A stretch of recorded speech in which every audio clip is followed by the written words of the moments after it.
안녕하세요. 얼마 전 저는 생사를 도려내는 아픔을 겪은 한 사람입니다.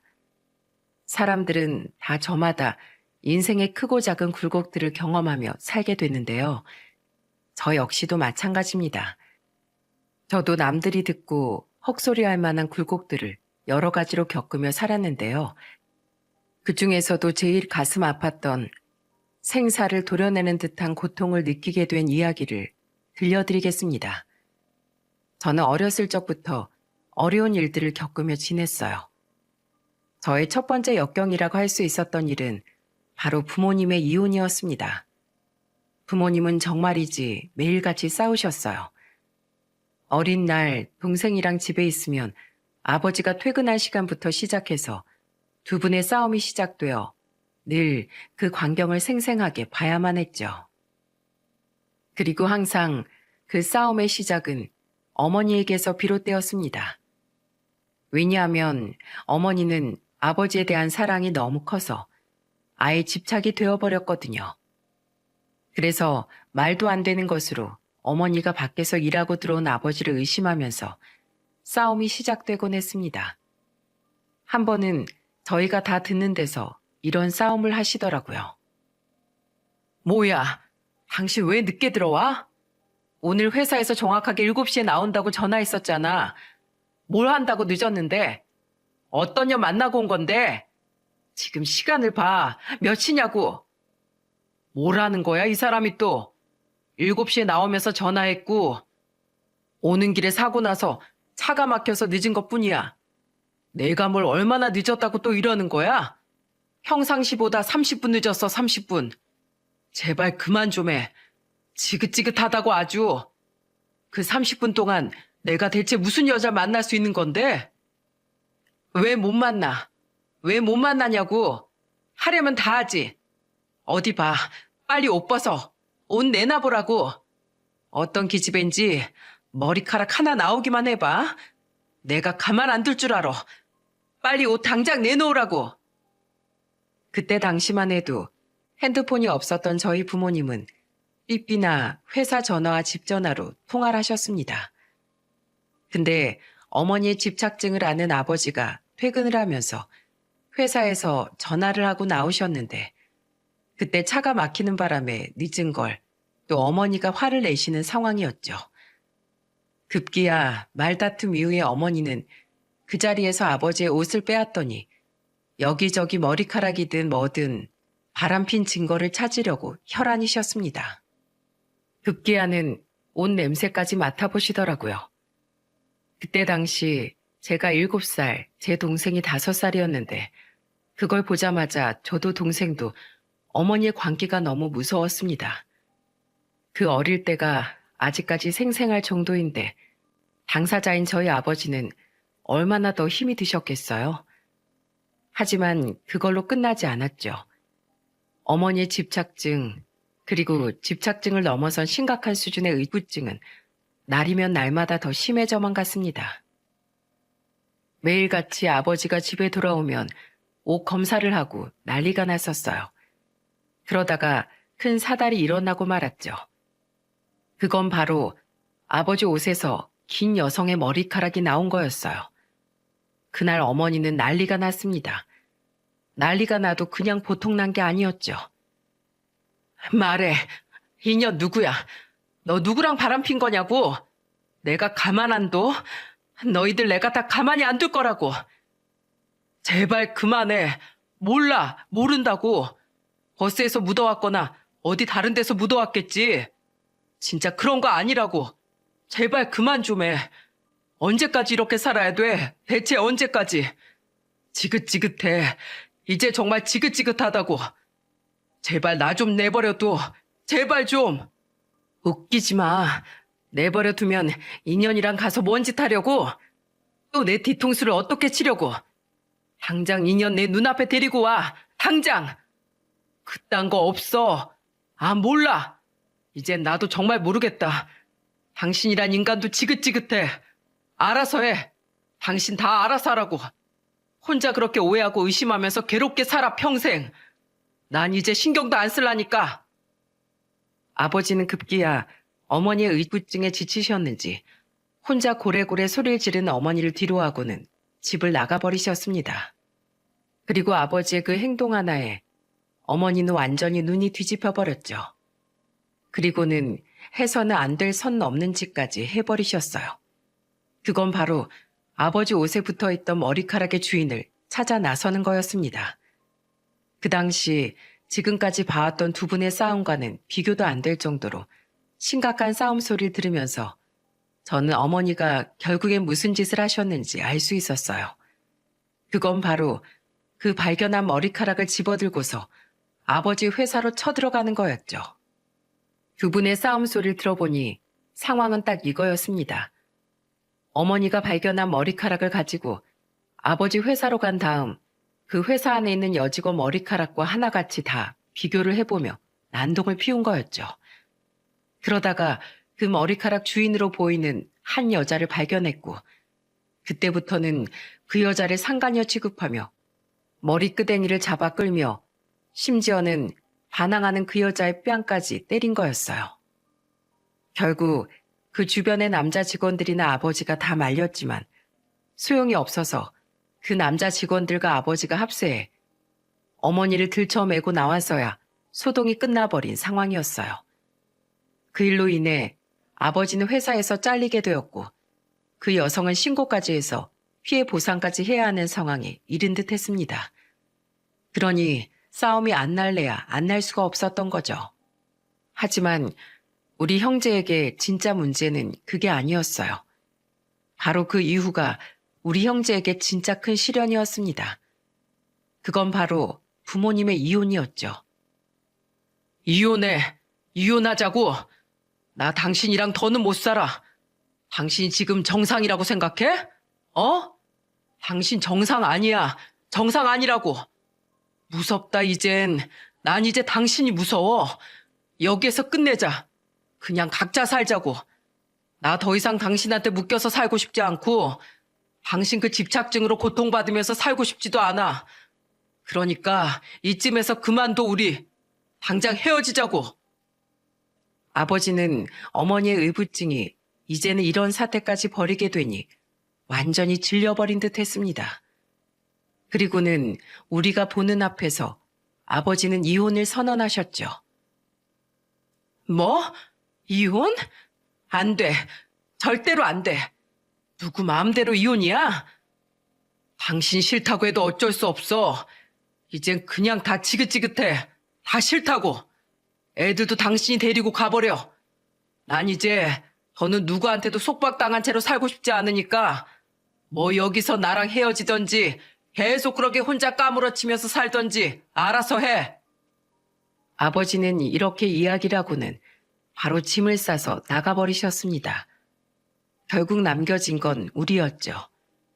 그때부터 어머니는 아버지와 이혼을 하지 않기 위해 안간힘을 썼지만 아버지를 막을 수는 없었어요. 그렇게 두 분은 이혼을 하셨고 저와 제 동생은 아버지께는 버림받고 어머니께는 짐덩이로 남겨지게 되었습니다. 어머니는 한동안은 매일 술만 마시며 힘들어하셨죠. 어머니 아버지가 이혼하실 땐 제가 초등학생이 되었을 때였는데 그때 어머니를 대신해서 제가 동생을 다 돌봐야만 했어요. 어머니는 밖에서 일도 안 하고 아버지가 그나마 남겨주고 간 생활비로 술만 사서 드실 뿐이었고 저와 제 동생은 밥도 제대로 챙기지 못해 엄마가 안주로 사다 놓은 라면만 끓여서 먹어야 했습니다. 그러다가 딱 한 번의 사고로 인해 어머니는 정신을 차리시게 되었어요. 그건 바로 저 때문이었죠. 그날도 어김없이 어머니는 술에 찌들어 취해서 잠들어 계셨고 저와 동생은 그날도 어김없이 라면을 끓여 먹기 위해 물을 올리고 있었죠. 의부증으로 인해 집안일도 거의 내팽겨치다시피 하셨던 어머니로 인해 저는 7살 때부터 집안일을 할 수밖에 없었는데 그때부터 라면을 제가 손수 끓여서 먹을 정도였어요. 그래서 어머니가 아무것도 하지 않을 때도 남동생과 라면으로 연명을 할 수 있었던 거였죠. 근데 그날은 동생이 배고프다며 계속 떼를 쓰며 울더라고요.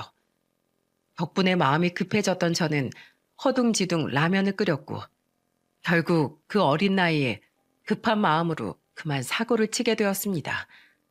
그건 바로 한창 펄펄 끓는 라면물에 급하게 라면을 넣다가 팔로 냄비를 툭 치는 바람에 그 펄펄 끓는 물이 제 다리에 착 하고 뿌려지는 사고였죠.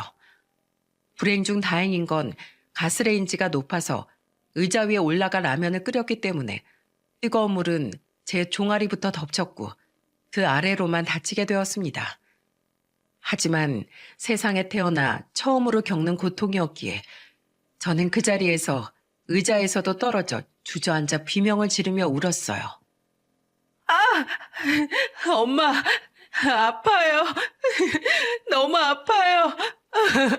아파! 아프다고! 저는 그래도 그 어린 나이에 찾을 수 있는 사람이 어머니밖에 없었기에 그 자리에서 엉엉 울면서 어머니를 부르며 고통을 호소했습니다. 제 비명소리와 외침이 얼마나 컸는지 술에 취해 잠든 어머니가 깜짝 놀라 일어날 정도였죠. 무슨 일인가 싶어 급하게 온 어머니는 바로 무슨 상황인지 파악을 하시고는 119를 부르셨어요. 결국 저는 그날 종아리부터 입은 화상을 치료하느라 엄청난 고생을 했고 아직까지도 그날의 흉터가 남아있을 정도로 심각한 사고였습니다. 근데 저는 오히려 그날 제가 다친 것이 다행이라고 생각을 했어요. 왜냐하면 그때부터 어머니가 정신을 차리셨거든요. 미안하다, 상원아. 엄마가 너무 미안해. 엄마가 정말 많이 잘못했어. 내가 미쳤었나 보다. 내가 정말 정신이 나갔었나 봐. 너희한테 그러면 안 되는 거였는데 내가 어리석었어. 미안해 정말. 다신 이제 너희 이대로 방치 안 해. 다시는 너희 아프게 할 일 없어. 엄마가 미안해. 엄마 이제 정신 차리고 다시 돌아올게. 미안하다. 정말 미안해. 어머니는 그날 제 손을 꼭 잡고는 한참을 펑펑 우셨습니다. 그리고 아주 오랜만에 그날 이후 제가 퇴원을 하고 나서 저희 형제는 어머니가 차려주신 따끈따끈한 밥을 먹을 수 있었죠. 그리고 그때부터 어머니는 일을 시작하셨어요. 결혼을 하고 나서는 주부로만 계셨던 분이 할 수 있는 일은 많지 않으셨습니다. 그래서 여기저기 식당에 돌아다니면서 주방 도우미를 하시면서 힘들게 생활비를 벌어오셨어요. 그리고 악착같이 돈을 모으시더니 그 이후에는 작은 식당을 직접 차리시고는 그때부터 백반집 장사를 하시며 저희 형제를 키워주셨죠. 그때부터 어머니는 지극정성으로 우리를 키워주셨습니다. 새벽에 식당에 나가시면서도 어머니는 꼭 저희 아침을 챙겨주셨고 남부럽지 않게 키워주겠다며 어려운 형편 속에서도 공부도 다 시켜주셨어요. 그 결과로 대학도 좋은 곳으로 가서 취업도 잘 할 수 있었습니다. 근데 직장까지 잘 구해서 들어가니 그때부터 또다시 스멀스멀 불행의 기운이 올라오고 있었죠. 그건 바로 어머니의 집착증의 시작이었어요. 저희가 사회생활하면서 빠질 수 없는 회식 자리로 간다든지 연애를 한다든지 이제는 집 밖에서의 우리 생활이 시작이 되니 그때부터 다시 어머니의 그 집착증 증세가 나타나기 시작하더라고요. 정말이지 너무나 힘들었습니다. 이 집착증이 어느 정도 수준이었냐면 어머니는 집안에 있는 큰 가방이란 가방은 죄다 버려버릴 정도였습니다. 제가 여행을 가기 위해서 캐리어를 하나 사놓은 게 있었는데 어느 날 보니까 없어져 있는 거예요. 그래서 어머니께 물었더니 그 가방 얘기를 꺼내자마자 저에게 역정을 내셨죠. 너 그거 왜 샀는데?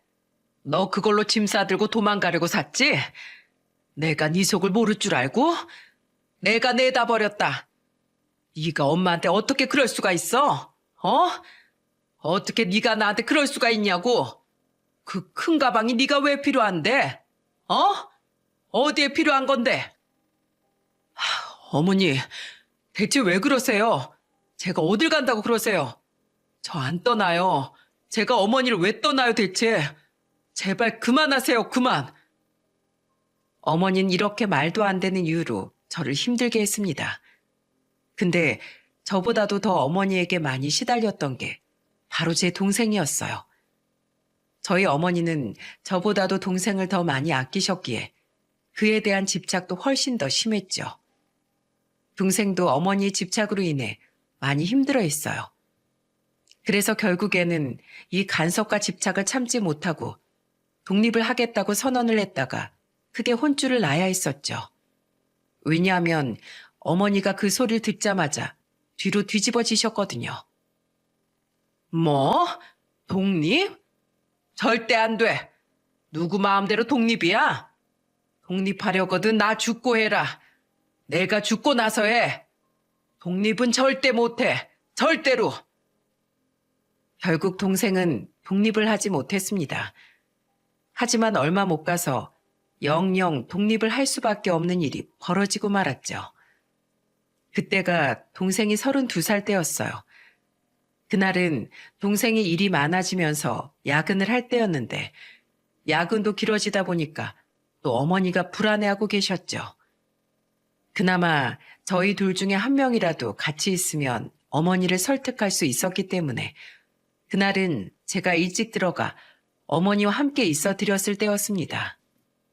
근데 생각보다도 더 야근이 길어지는 통에 저도 걱정스러워 전화를 해보려던 참이었는데 그때 제 핸드폰으로 전화가 왔고 그 전화로 인해서 저 어머니는 완전히 까무러칠 뻔했습니다. 왜냐하면 병원에서 제 동생이 길바닥에 쓰러져 있다가 실려왔다는 전화를 한 거였거든요. 저와 어머니는 그대로 깜짝 놀라 병원으로 달려갔습니다. 자초지종을 들어보니 퇴근을 하던 제 동생이 갑자기 길바닥에서 급성 신경경색이 오며 쓰러졌고 주변에 있던 사람들이 119에 신고해 곧바로 병원으로 이송이 되었지만 이미 제 남동생은 의식을 잃은 상태였습니다. 그리고 너무나 안타깝게도 그 이후에 동생은 일어날 수 없었어요. 영영 볼 수 없는 곳으로 떠나버리고 말았죠. 그때 그 심정은 이루 말할 수가 없었습니다. 저도 너무나 슬펐지만 어머니가 누구보다도 슬퍼하셨습니다. 그때 저는 어머니가 불쌍하고 안타까웠죠. 그 이후에 어머니는 세상을 다 잃은 것처럼 사셨습니다. 근데 저는 그때부터 불안해지기 시작했어요. 이제 어머니에게 남은 가족이라곤 저 하나뿐인데 아버지도 동생도 없는 이 상황에서 앞으로 저에 대한 어머니의 집착이 더 심해지면 어떡하나 너무나 두려웠거든요. 동생의 죽음이 슬프기도 했지만 동시에 저에게는 큰 두려움을 주었기에 저는 큰맘 먹고 어머니께 독립을 하겠다고 말씀을 드렸어요. 저는 힘겹게 어머니께 말씀드렸죠. 근데 동생이 죽고 나서는 어머니도 깨달은 것이 있으셨는지 그때는 순순히 수긍을 하시더라고요. 그렇게 제 인생의 평화가 찾아왔고 어머니도 이 생활에 좀 안정을 취하신 채로 잘 지내고 있었습니다. 그리고 혼자 있는 시간이 많아지니 생각할 시간, 자기 개발의 시간이 많아지다 보니 저는 어느덧 사업까지 하게 되었어요. 회사에서 쌓은 노하우를 통해 사업을 하나 시작하게 되었고 나름 그게 잘 되면서 돈도 잘 벌고 있었죠. 그리고는 그 즈음에 결혼까지 하게 되었어요. 제가 결혼한 사람은 굉장히 착하고 좋은 사람이었어요. 저희 회사 근처에서 분식집을 운영하던 사장님이었는데 작고 소박한 가게였지만 맛이 좋아 사람들이 많이 다니는 곳이었죠. 저 역시도 평소 분식을 좋아해서 자주 다니던 곳이라 몇 번 다니다가 그 사장님에 대한 호감이 생기면서 제가 먼저 다가가 연애까지 하게 되었어요. 아이들을 대하는 태도나 분식집을 운영하면서 성실하고 정직하게 운영하는 것이 눈에 보였기 때문에 그 모습이 상당히 예뻐 보이더라고요. 그래서 대시를 해서 사랑을 쟁취하게 되었죠. 그리고 역시나 제 예상에 맞게 아내는 정말 착한 사람이었어요. 결혼을 한다고 했을 때 저희 어머니는 며느리에 대해 경계심을 좀 가지셨어요. 그리고 좀 극성맞게 행동하신 게 있었습니다. 왜냐하면 아들을 며느리한테 빼앗긴다고 생각을 하셔서인지 시집살이를 초반에 좀 시키셨거든요. 한 번은 결혼 초반이었는데 그날이 제 동생 기일이었어요. 그날은 아내가 먼저 저희 어머니에게로 가서 제사상 차리는 걸 도와드리고 있겠다며 퇴근하고서 따로 오라고 했었기에 그렇게 했었죠. 그리고 그때 저는 어머니 집에 가자마자 깜짝 놀라야 했습니다. 왜냐하면 집안이 엉망이 되어 있었거든요. 한껏 차려져 있던 것 같았던 제사상은 완전히 뒤엎어져 있었고 그 앞에서 호통을 치는 어머니와 그 호통을 들으며 눈물만 흘리는 제 아내를 보고 깜짝 놀랄 수밖에 없었죠. 야, 너 내가 제대로 차리라고 했지? 감히 내 아들 제사상을 망쳐? 네가 뭔데? 네가 뭔데 내 아들 제사상을 이따위로 만들어 놔? 내 아들은 생선 싫어해. 비린 거 싫어한다고. 죄송해요, 어머님. 제가 잘 몰랐어요. 다음부터는 생선 요리는 빼고 올릴게요. 이제 어쩔 거야? 내 아들 제사 어쩔 거냐고? 너 때문에 다 망쳤어. 게다가 다른 음식들도 입에도 못 대게 짜게 만들어서는 내 아들은 싱겁게 먹어. 음식을 짜게 안 먹는단 말이야. 죄송해요.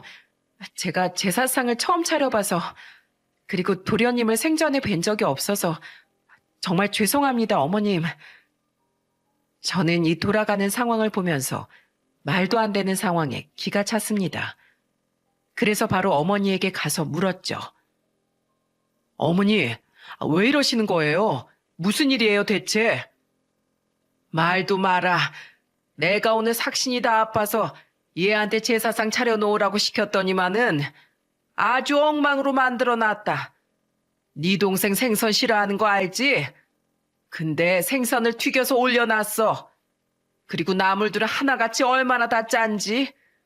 난 평생을 너희한테 짠 음식을 먹인 적이 없는데 얘가 다 망쳤다고. 어디서 저런 쓸데없는 애가 들어와서는 내 아들 제사상 어쩌냐 이제. 어째. 저는 어머니에게 이야기를 들으면서 기가 찼습니다. 알고 보니 어머니는 제 아내에게 동생 제사상을 혼자서 다 차리게 만들어 놓고는 마음에 들지 않는다며 그걸 죄다 엎어버린 거였어요. 저는 너무나 화가 났습니다. 만약에 제가 미리 왔더라면 애초에 이런 상황을 만들지도 않았을 텐데 착한 제 아내는 이런 상황을 겪으면서도 저에게 연락 한 통 안 하고 혼자서 이 일들을 다 하고 있던 거였어요. 그리고 누가 봐도 이건 어머니가 억지를 부리고 있는 상황이었기에 가만히 두고 볼 수가 없었습니다. 그래서 제가 말씀드렸죠. 어머니, 도대체 이게 무슨 짓이에요?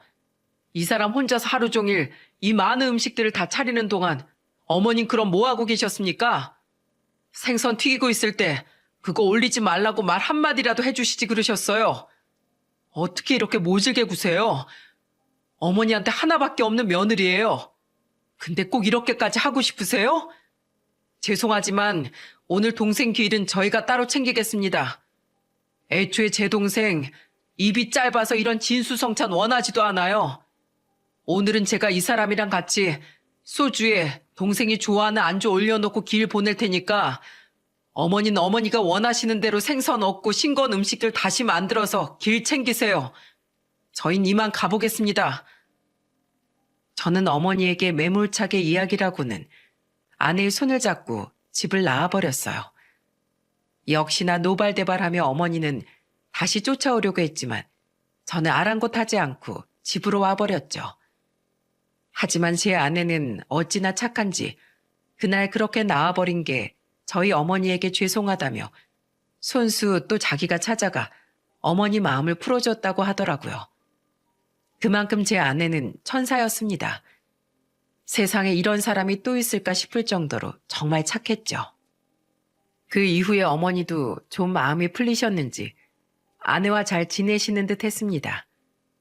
무엇보다 제 사업이 점점 더 잘 되고 있었기에 어머니 기분이 좋았는지 집착증이라든지 시집살이 시키는 게 많이 사라졌었어요. 하지만 대신에 의기양양해지는 게 있더라고요. 어머니는 매번 제 아내를 무시하고 또 무시했죠. 처음부터 저는 사업을 하다가 아내를 만났고 아내는 분식집을 하고 있었기에 어머니가 아내를 마음에 들어하지 않아 하셨어요. 그리고 그 분식집을 매번 무시하며 내리 깎으셨죠. 한 번은 아내와 제가 어머니 댁에 식사를 하러 갔는데 어머니가 제가 있는 앞에서 제 아내에게 이런 말을 하시는 게 아니겠어요? 예, 그 분식집 뭐가 좋다고 하니? 너한테서 순대 냄새나 얘. 얼마나 순대를 안 좋은 걸 쓰면 돼지 냄새가 그대로 배어서는 원? 예, 넌 항상 옷 좀 빨아입고 집에 들어갈 땐 냄새 좀 다 털고 들어가. 네 그 냄새 때문에 내 아들한테도 돼지 냄새 묻어서 사람들이 싫어하면 그거 다 네 책임인 거야. 알겠니? 아니다, 아니야. 그냥 너네 아예 각방 써라, 각방 써. 그게 제일 좋은 방법이다. 저는 이 말을 듣자마자 기가 찼습니다. 이걸 지금 나를 위한 말씀이라고 하시는 건가 싶어 두 귀를 의심해야 할 정도였죠. 그래서 저는 완전히 화가 나서 어머니에게 말씀을 드렸습니다. 어머니, 말씀이 너무 지나치잖아요. 이 사람한테 무슨 냄새가 난다고 그러세요? 이 사람만큼 진심으로 자기라는 사람이 있으면 어디 나와보라고 하세요. 잘 알지도 못하시면서. 그리고 제 앞에서 이 사람 무시하지 마세요.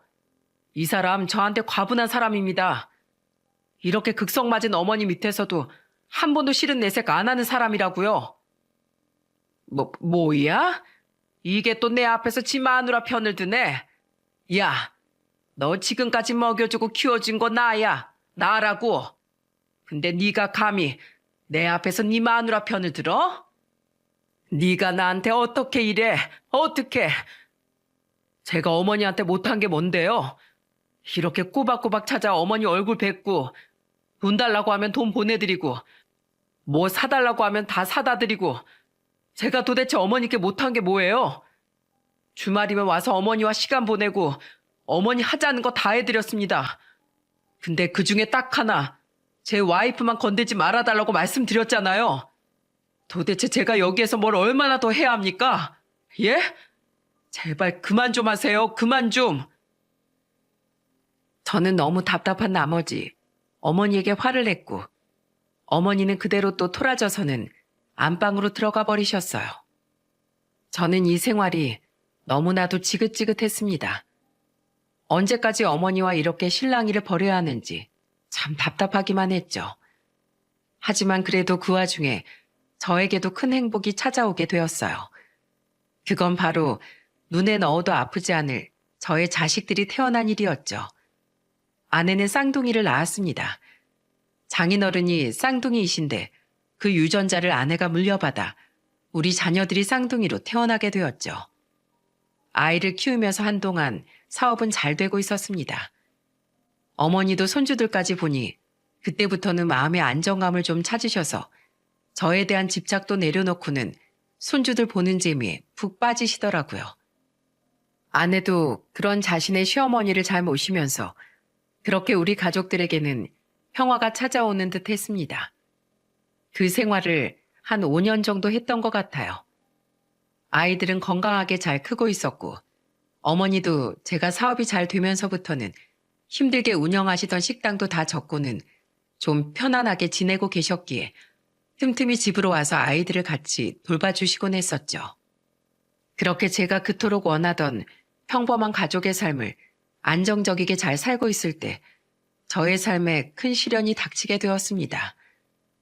그건 단순히 저의 실험만이 아닌 우리 가족 모두의 시련이었어요. 잘 나가던 제 사업이 한순간에 무너져 버렸거든요. 제가 믿고 일을 맡기고 함께 일했던 후배가 회계 직원과 작당을 하고서 회사 예산을 훔쳐 달아나면서 회사는 부도를 면할 수가 없었죠. 한순간에 쫄딱 망하게 된 저는 빚더미에 나앉게 되었어요. 그때부터는 정말이지 제 인생에 암흑기만 있는 듯 했습니다. 저는 사업 실패 이후에 너무 괴로워 술을 마시지 않으면 하루를 버텨낼 수가 없었어요. 그래서 한참 그때 술만 마시며 밤을 지새웠죠. 아내도 쌍둥이 자녀들도 제 모습을 보면서 많이 힘들어했지만 그때는 가족들을 돌아볼 여력이 없었습니다. 근데 제 정신을 탁 차리게 한 계기가 있었어요. 그건 바로 아내가 과로로 쓰러지면서 일어난 일이었죠. 제가 정신을 못 차리는 대신에 아내는 어떻게든 우리 가정을 살려야 했기에 처가에 이야기를 해서 바로 분식집을 차렸어요. 아이들은 어린이집에 보낼 수 있는 나이였기에 아이들은 어린이집 종일반으로 보내고 아내는 쌍둥이를 낳으면서 그만두었던 분식집을 다시 시작하게 되었죠. 하지만 육아에 분식집 운영에 밤낮 없이 달리던 아내는 결국 과로로 쓰러졌고 분식집에서 쓰러진 아내를 손님이 발견하면서 병원으로 옮겨졌어요.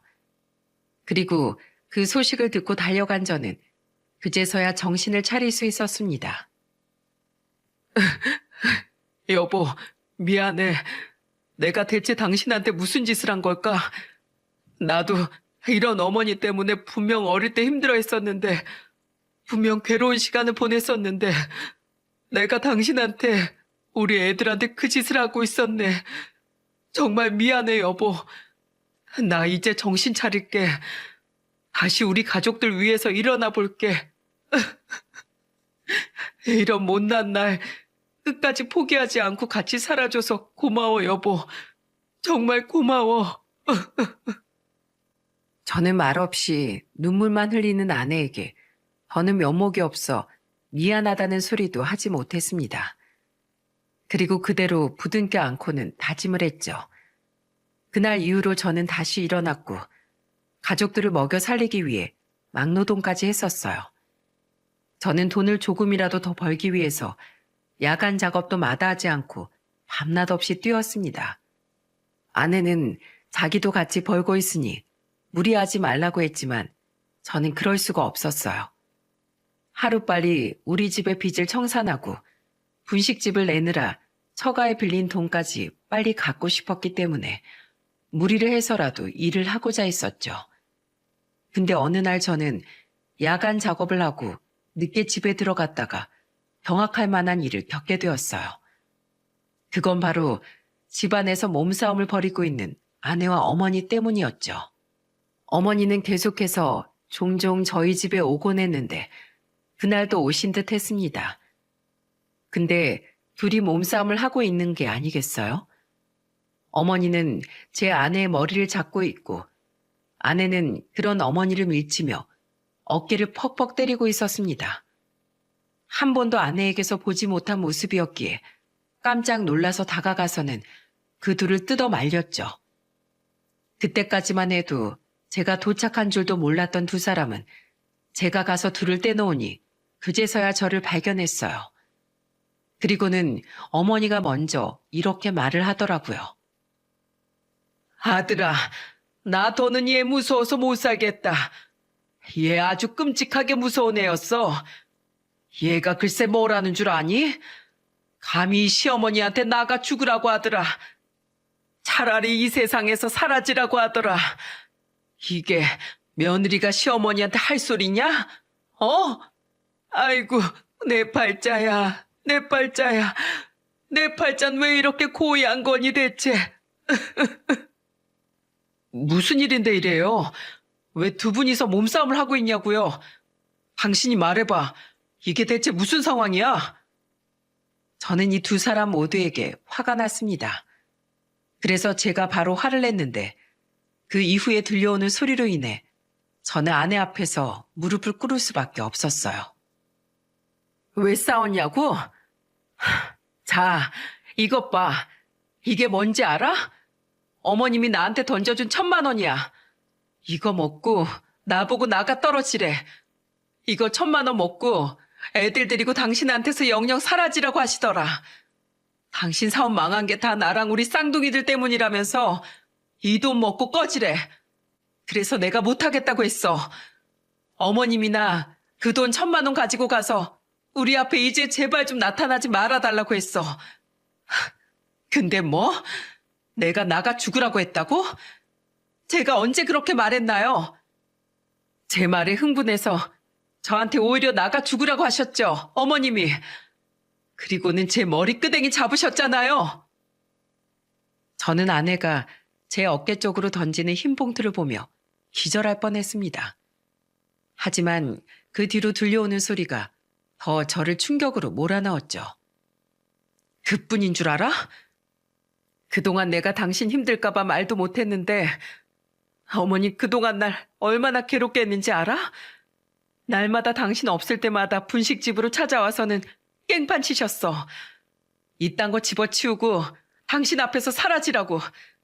당신이 이렇게 망해버린 거 다 내 탓이니까 꺼져버리라고. 심지어 나랑 우리 애들 옷주머니에 보니까 뭐가 있었는지 알아? 부적이 있더라. 부적. 이게 무슨 부적인지 알아? 잡기 떼내는 부적이래. 내가 다 알아봤어. 우리 애들이 귀신이야? 잡기냐고.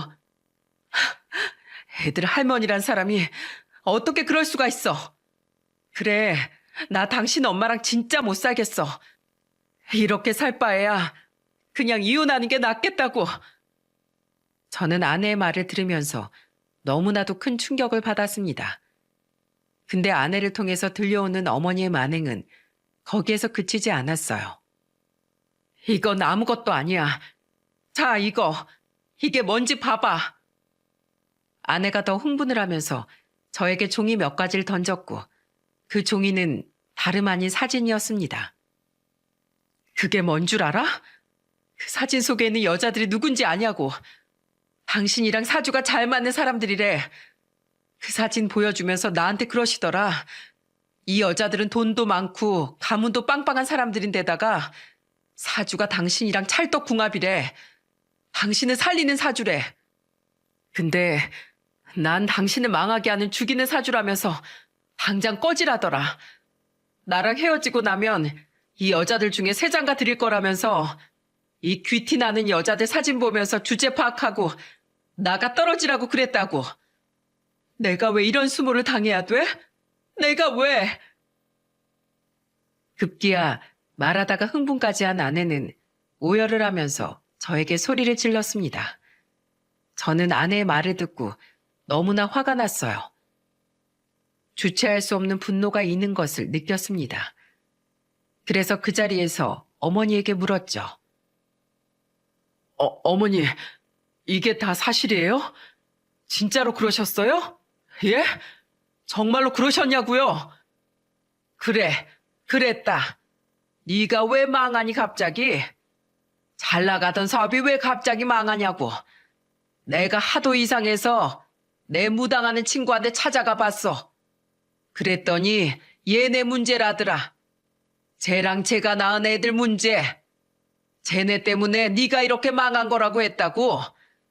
난 다 너를 위해서 한 일이었어. 근데 내가 왜 이런 숨을 겪어야 하는데? 내가 왜? 너 당장 얘랑 갈라서 헤어지라고. 안 그럼 너 더 망해. 네가 죽을 수도 있다고 했어. 내가 너마저 이러면 어떻게 살아? 네가 없으면 내가 누굴 보고 사느냐고. 그러니까 당장 헤어져. 나는 전혀 꼴도 보기 싫다. 저는 이제는 아예 정신병까지 걸려버린 것 같은 어머니를 보고 정말이지 모든 희망이 다 사라지는 듯 했습니다. 너무나 충격적이었고 그 충격을 넘어서서 공포감까지 느껴야 했어요. 그래서 아주 큰 결심을 했습니다.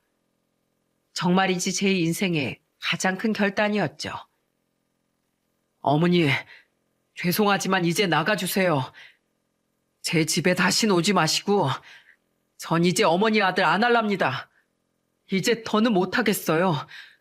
어머니 그 끔찍한 집착병 저는 더 감당 못해요. 저는 어머니를 버리겠습니다. 평생 내 앞길 망치고 내 인생 괴롭히는 건 이 사람이 아니라 내 자식들이 아니라 어머니예요. 어머니 당신이라고요. 그러니 저는 이쯤에서 그만두겠습니다. 다신 어머니 보고 싶지 않아요. 그러니까 당장 제 집에서 나가세요. 뭐라고? 네가 어떻게 나한테 이래? 네가 나한테 어떻게 이럴 수가 있어? 저것들이 악귀야. 사악한 악귀라고. 널 망치는 것들이라고. 아니요. 어머니가 저한텐 악귀예요.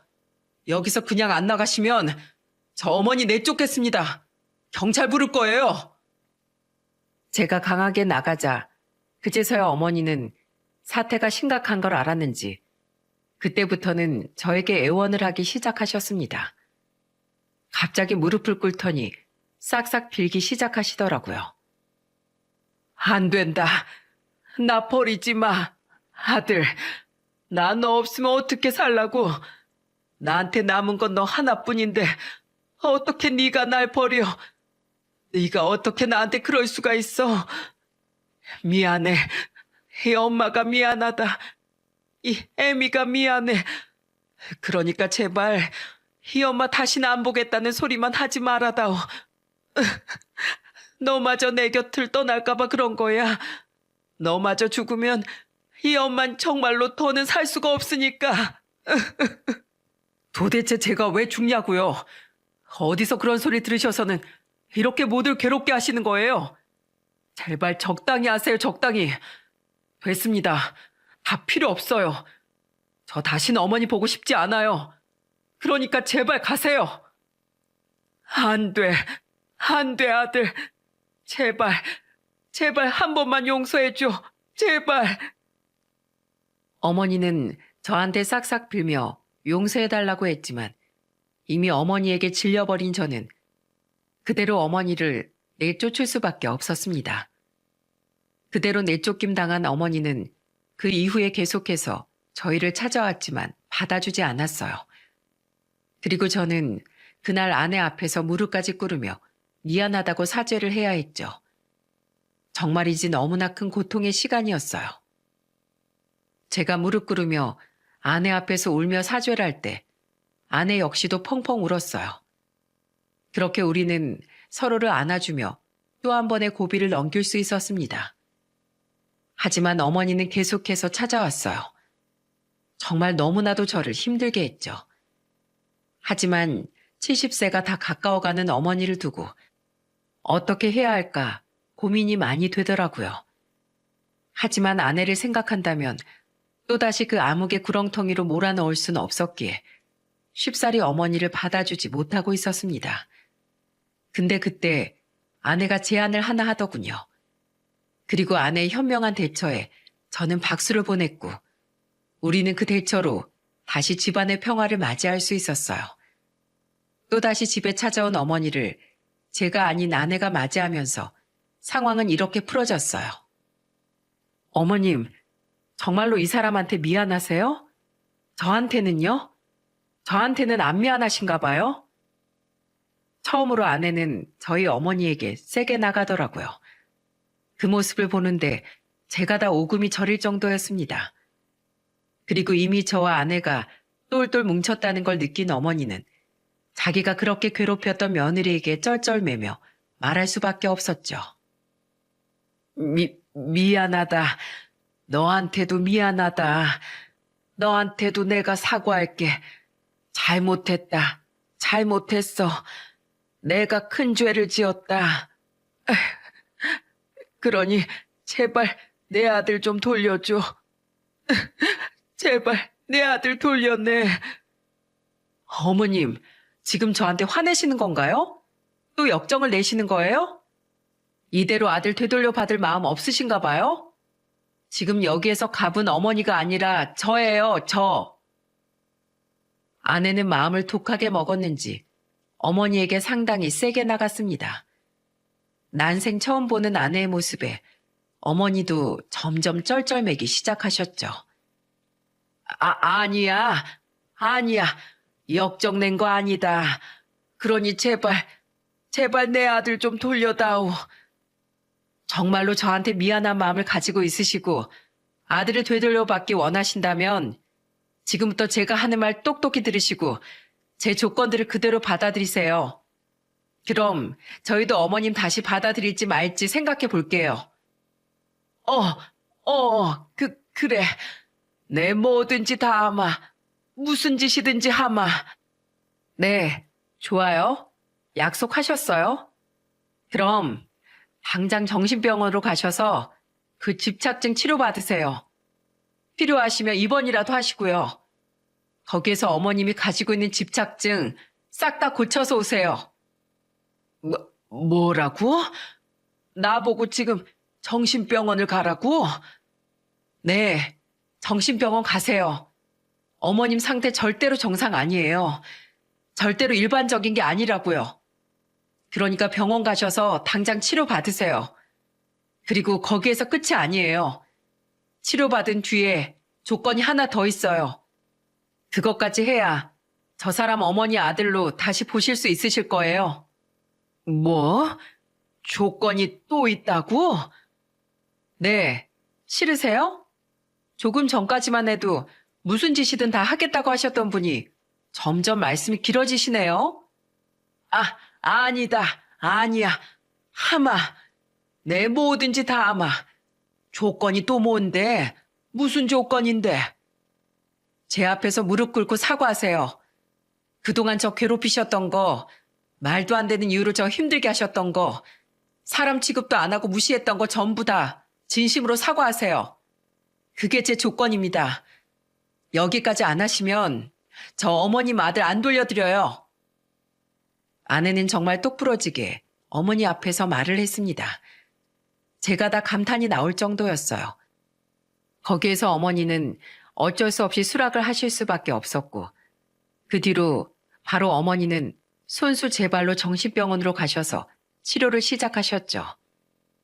역시나 어머니의 집착증은 정상이 아니었고 치료가 많이 필요한 상황이었어요. 다행히 입원까진 필요하지 않았지만 어머니는 그 뒤로 1년 이상을 치료를 받아야만 했습니다. 그리고 병원에서도 괜찮다는 진단을 받자마자 어머니는 저희 집으로 와서 깜짝 놀랄 만한 행동을 하셨죠.